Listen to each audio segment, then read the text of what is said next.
Move Moritel, un monde nouveau vous appelle.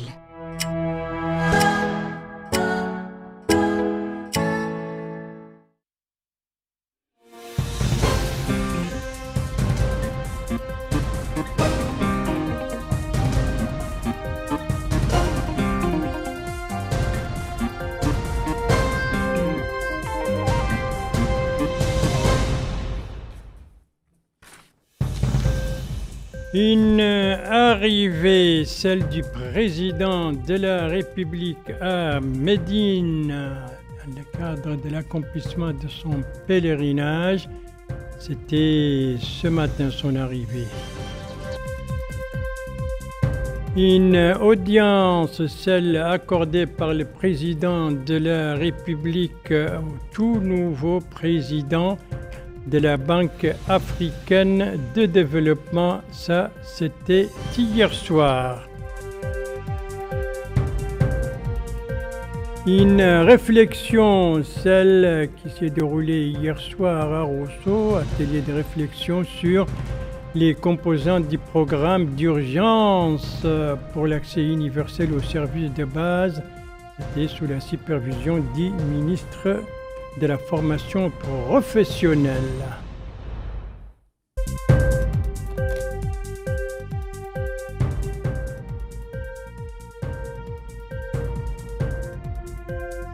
Tels étaient les principaux titres du journal et c'est parti, mesdames, mesdemoiselles, messieurs, bonsoir et bienvenue à votre 21h30 de ce samedi 31 mai 2025. 21h30 à Nouakchott, 3 heures de plus à Médine, en Arabie Saoudite, Médine, où se trouve où est arrivé ce matin le président de la République, M. Mohamed Ould Cheikh El Ghazouani, dans le cadre de l'accomplissement du pèlerinage cette année 1446 de l'Hégire. À son arrivée à l'aéroport international de cette ville sainte, le chef de l'État a été accueilli par le sous-secrétaire de l'Émirat de Médine, le directeur du bureau du protocole royal dans la région, ainsi que par l'ambassadeur de Mauritanie en Arabie Saoudite.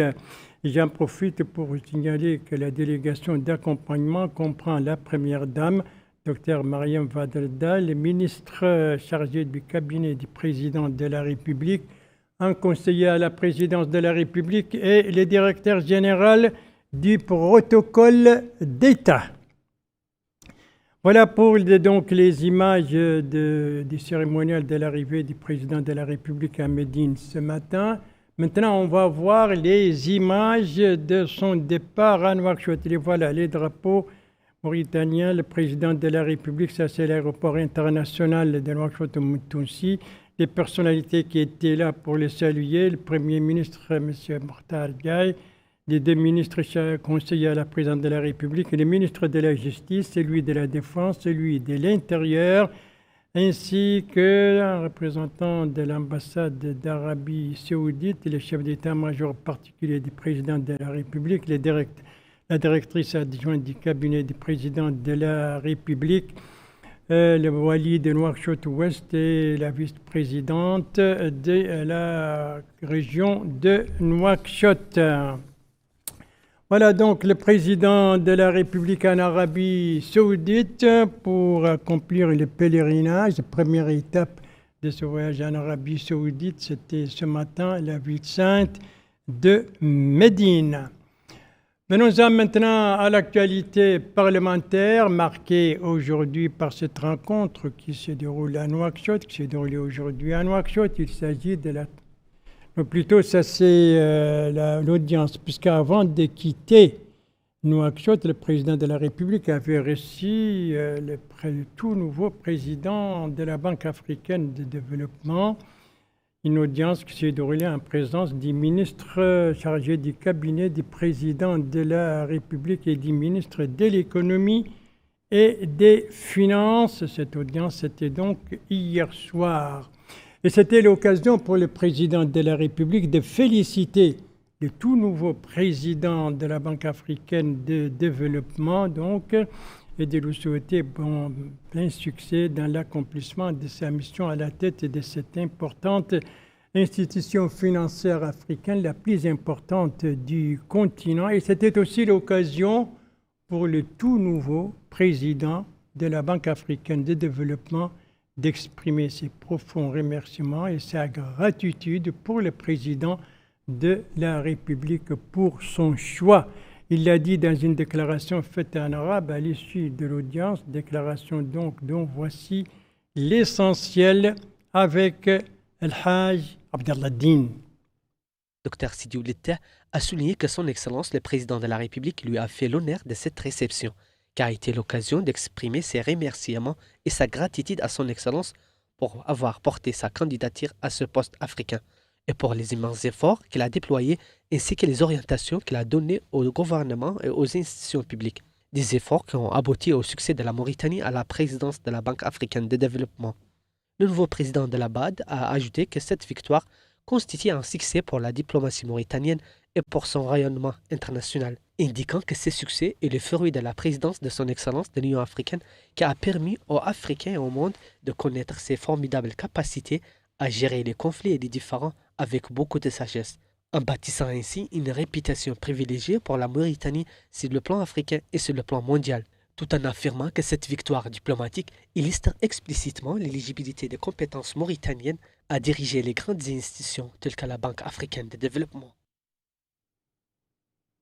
Les idées maîtresses donc, de la déclaration faite en arabe par le tout nouveau président de la Banque africaine de développement à l'issue de l'audience que lui a accordée hier soir le président de la République, M. Mohamed Ould Cheikh El Ghazouani. Voilà donc pour cette actualité présidentielle. On en vient maintenant à l'actualité parlementaire. Je le disais tantôt par inadvertance donc. Il est marqué par la tenue du 3e congrès ordinaire de l'amicale des anciens parlementaires mauritaniens. Et ça, c'était ce matin au Palais des Congrès des Assises qui se sont tenues sous quel thème, Abdoulaye Demeba? L'expérience et l'expertise au service de la nation, tel est le thème du 3e congrès ordinaire de l'Association des anciens parlementaires de Mauritanie. Ce congrès s'est tenu en présence d'anciens représentants du peuple. L'engagement des anciens parlementaires, en tant que représentants du peuple, continue de marquer positivement notre présent.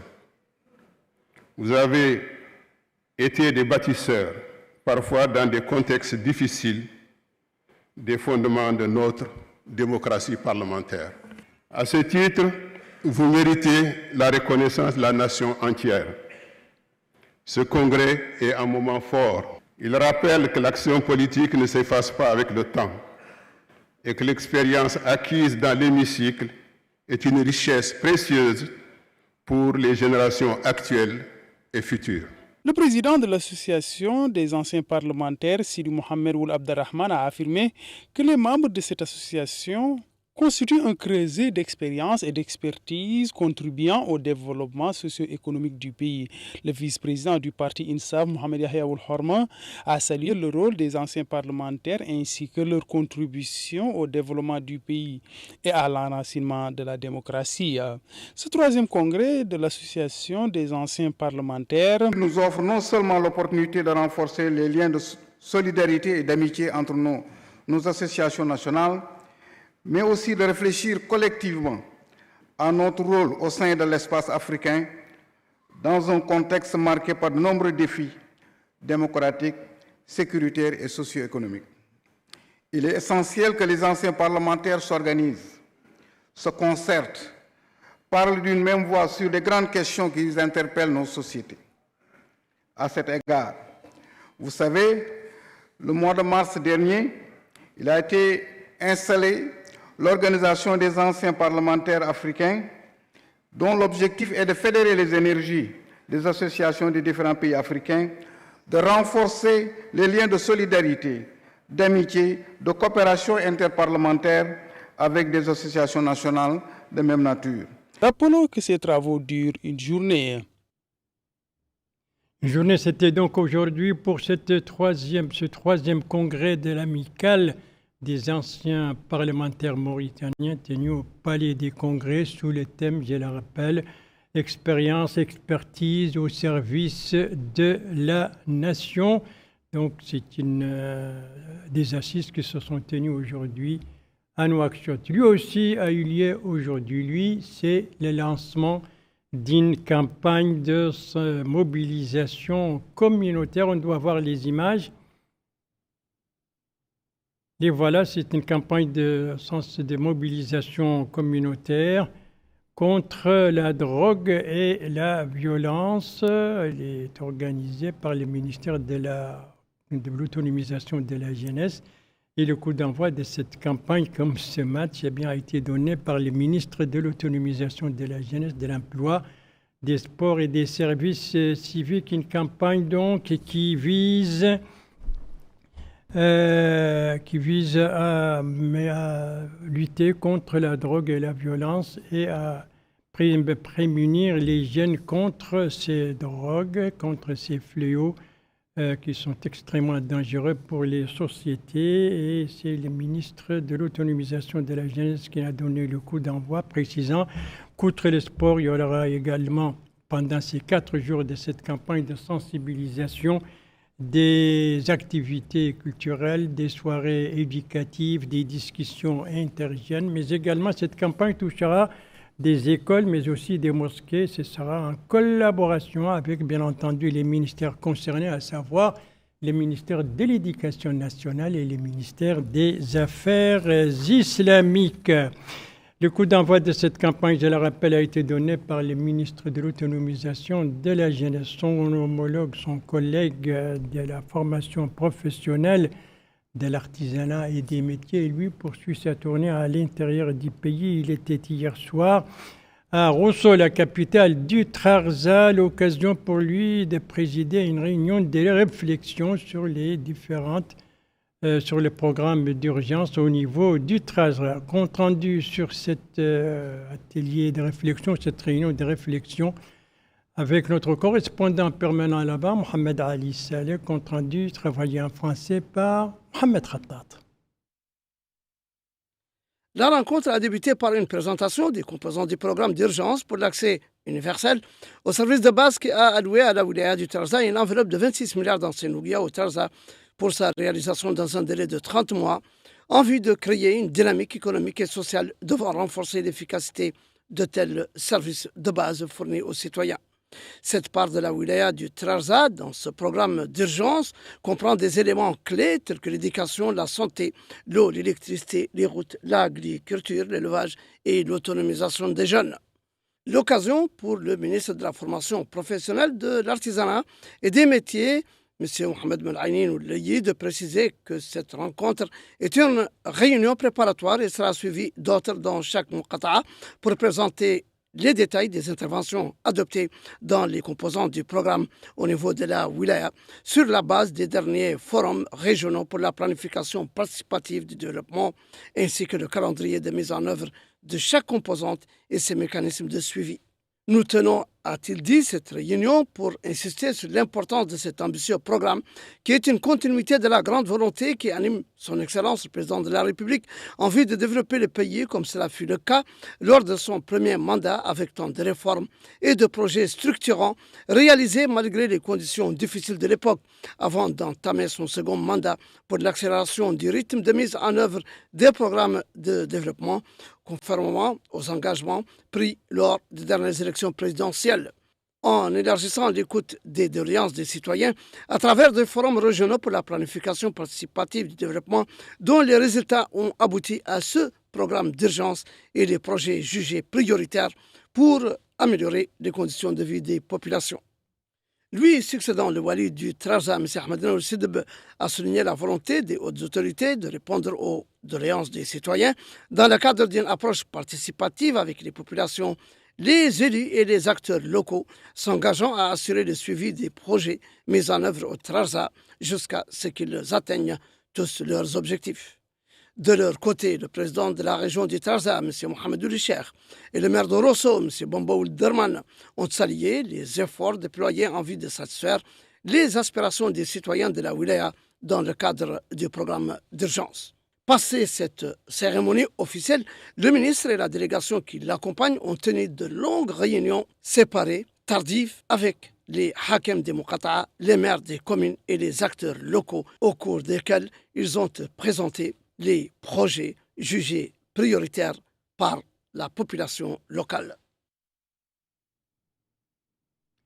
Voilà donc le programme d'urgence d'accès universel aux services de base, sa composante pour les Trarza, 26 milliards d'Ouguiya, MRU. Donc, et tout cela, ça a été passé, peigne fin au cours de cet atelier ou de cette rencontre de réflexion et ces réunions donc entre les ministres de la formation professionnelle et les élus et les autorités régionales du Trarza, les ministres qui étaient auparavant au Brakna pour une mission similaire, justement aussi, là aussi, il s'agissait de présenter les composantes de ce programme d'urgence au niveau de cette wilaya du Brakna. Précision avec notre correspondant permanent là-bas, Abdelwadoud Sidina, compte rendu, travaillé en français par Bokar Baïlaba. La wilaya d'Ibrakna a été dotée d'un budget de 28,5 milliards d'anciennes Ouguiya. Objectif, réaliser le programme d'urgence pour l'accès universel aux services de base. D'ailleurs, le ministre de la formation professionnelle, de l'artisanat et des métiers, Mohamed Mraïnouneyi, a présidé des rencontres distinctes avec les élus et les acteurs des différentes muqata de la wilaya d'Ibrakna, au cours desquels il les a informés des priorités de développement adoptées dans chaque département, en plus d'expliquer les projets en cours de mise en œuvre et préciser les interventions programmées. Les composants de base du programme sont l'éducation, santé, eau, électricité, routes, agriculture, élevage et autonomisation de la jeunesse. Ainsi, les élus de la wilaya d'Ibrakna ont estimé que ce programme de développement donnera une forte impulsion au développement local. Ils ont également salué le programme, la méthodologie suivie pour la définition de ces zones d'intervention. Ils ont en outre indiqué que la mise en œuvre de ce programme reflète la volonté des plus hautes autorités du pays d'impliquer les parties prenantes en général et les élus locaux en particulier dans l'élaboration des politiques de développement. Pour rappel, le programme d'urgence pour l'accès universel aux services de base vise à créer une dynamique économique et sociale qui augmente l'efficacité des services de base fournis aux citoyens de toutes les wilayas du pays. Voilà donc un programme d'urgence d'accès universel aux services de base et ses composantes spécifiques dans ces deux wilayas du Trarza et du Brakna, les enveloppes financières ainsi que les délais pour les projets qui sont prévus à être les projets à réaliser. Donc. Et merci de suivre les JTF de Mauritanie à la suite du journal avec les nouvelles de nos pèlerins, avec un colloque, une journée, bien entendu, la pluviométrie. Nos pèlerins, eh bien, ils sont tous désormais dans la ville sainte de la Mecque et ils poursuivent leurs préparatifs tant sur le plan spirituel que dans les domaines de la santé. Alors, la situation et les nouvelles de nos pèlerins avec notre envoyé spécial Saïd Ahbayib, un reportage donc travaillé en français par Al-Hajj Abdallah Din. À la Mecque, à quelques jours du début des rites des Hajj, les pèlerins mauritaniens vivent des journées rythmées par les prières, les actes de dévotion et l'apprentissage des règles liées au 5e pilier de l'islam. Des cours quotidiens sont dispensés aux pèlerins pour leur expliquer étape par étape les prescriptions du Hajj, ses bienfaits spirituels et pratiques. Ces séances d'enseignement sont assurées par des érudits et des spécialistes en jurisprudence islamique qui répondent avec précision aux nombreuses interrogations des pèlerins. Parallèlement à cette préparation spirituelle, un encadrement sanitaire est également mis à leur disposition. Une clinique dédiée prend en charge les besoins médicaux des pèlerins mauritaniens. Elle est dotée d'un personnel de santé composé de 10 membres, dont 4 médecins, un généraliste, une sage-femme et 4 infirmiers. Cette structure sanitaire offre des consultations régulières et traite diverses maladies, telles que les douleurs thoraciques, l'épuisement physique et les infections saisonnières. Ainsi, le séjour à la Mecque s'articule autour de 2 dimensions complémentaires, un encadrement religieux rigoureux et un accompagnement médical permanent pour permettre aux fidèles de vivre leur pèlerinage dans les meilleures conditions. Voilà, les pèlerins donc, et les préparatifs pour le pèlerinage, il y a bien des préparatifs qui vont bon train, tant sur le plan spirituel que sur le plan santé, en vue de permettre à nos pèlerins de bien s'acquitter de leurs devoirs religieux. Le colloque annoncé, c'est celui organisé par le Centre d'études et de recherche pédagogiques. Un colloque organisé hier soir au XAR. Précision avec Abdoulaye Demeba. Ce colloque scientifique a été consacré à l'éducation en Mauritanie. Il s'est tenu au Centre municipal de la culture et de la formation de la commune du XAR. L'objectif de cet événement est d'évoquer la situation du système éducatif ainsi que des voies et moyens pour améliorer les résultats du système d'enseignement. Le chargé de mission au ministère de l'Éducation nationale et de la réforme du système éducatif a précisé que l'éducation constitue une priorité du programme du président de la République, ce qui, souligne-t-il, s'est matérialisé avec la mise en place de l'école de la République. Cette activité, précise-t-il, s'inscrit dans cette optique visant à consolider les fondements du système éducatif. Le directeur du Centre d'études et de recherche pédagogique a précisé que l'éducation doit être la responsabilité de tout un chacun et constitue un projet de société exigeant une responsabilité partagée des différents acteurs, dont l'État, l'école, le cercle familial, la société civile, entre autres. Le président de la Fédération nationale des associations des parents d'élèves a mis en avant le rôle de cette structure dans le cadre de la bonne conduite du système éducatif. Le maire du XAR a par ailleurs apprécié le thème qui a été choisi pour ce colloque.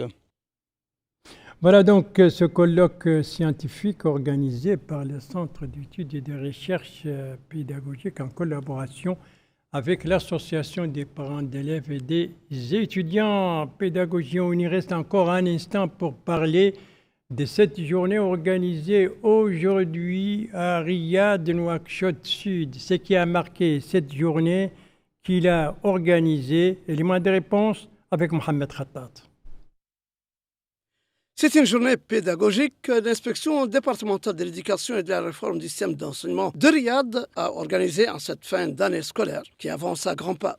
Une cérémonie qui a commencé par une levée du drapeau national en tenue militaire, le chant de l'hymne national en uniforme scolaire et des présentations dans des tenues traditionnelles pour témoigner du brassage culturel de nos composantes nationales, de leur unité, de leur harmonie et de leur cohésion sociale.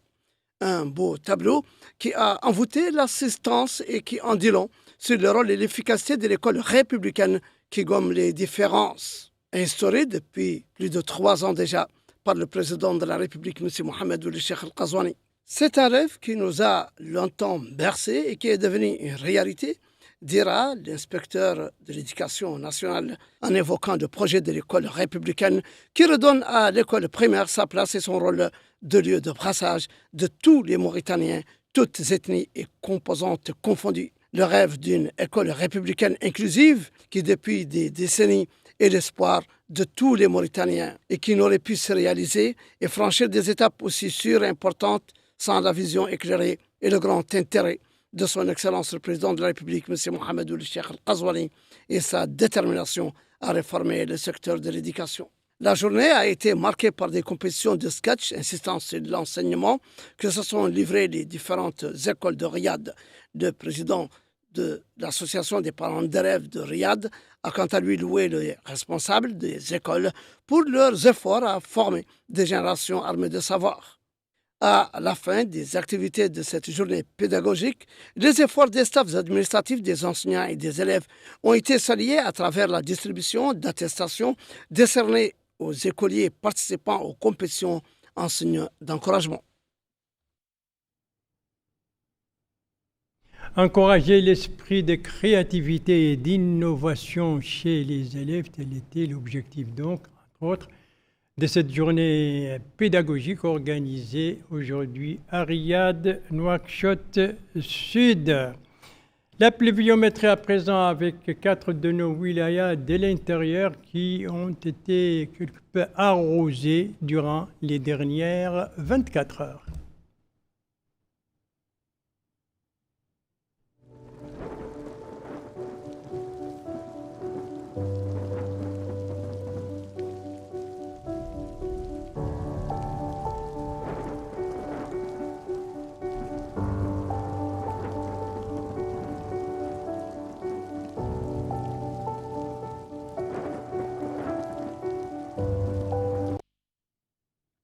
Voilà, 4 de nos wilayas de l'intérieur, à savoir le Doro de la Saba et le Guidi Maha, qui ont été arrosé durant les dernières 24 heures. Et c'est sur cette pluviométrie que s'achève ce journal. Merci à vous, madame, mademoiselle, monsieur, de l'avoir suivi. Merci bien entendu aux équipes rédactionnelles et techniques qui ont participé à sa conception. Je vous en rappelle les principales informations. Ici, nous sommes à l'aéroport international de Médine où est arrivé ce matin le président de la République qui a été accueilli par le sous-secrétaire de cet émirat de Médine, le président de la République qui effectue son pèlerinage. Ici, nous sommes au palais présidentiel et ça c'était hier soir. Le président de la République a reçu le tout nouveau président de la Banque africaine de développement. Ici, nous sommes à Rosso à l'occasion de cette rencontre de réflexion sur les différentes composantes du programme d'urgence d'accès aux services de base. C'était hier soir sous la supervision du ministre de la Formation professionnelle, de l'Artisanat et des métiers. Le GTF reviendra demain à la même heure, 21h30, et vous serez en compagnie d'Addahi ou l'Irtara. Quant à moi, il ne me reste plus qu'à vous souhaiter une très très bonne fin de soirée, une très très bonne fin de semaine, et à vous donner rendez-vous, Inch'Allah, vendredi prochain à la veille de la fête de Tabaski, à la même heure, 21h30. Bonsoir.